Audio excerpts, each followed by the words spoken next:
Hi, my name is Darren Steinman, and I teach journalism at Central High School in Salina, Kansas. Um, I just started there last year, so I've been teaching for about a year and a half. A fun fact about myself is that I speak Spanish and I enjoy traveling in Latin America to Mexico, Colombia, Argentina, Uruguay, um, and a couple other countries in South America. So I really enjoy that. Um, the reflective process, as I understand it, is not just going day to day and doing the same thing day after day, but really considering what you've done and considering what you can do to make the lesson better the next time around. And just in the short time I've been teaching, I think that I have found that to be very helpful.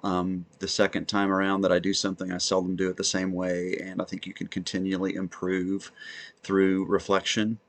The thing that I would like to reflect more about is how to get kids motivated, because I just believe that in this era of COVID and as we go into post-COVID, that that's the number one issue facing us as teachers is student motivation. We just see so much apathy among students.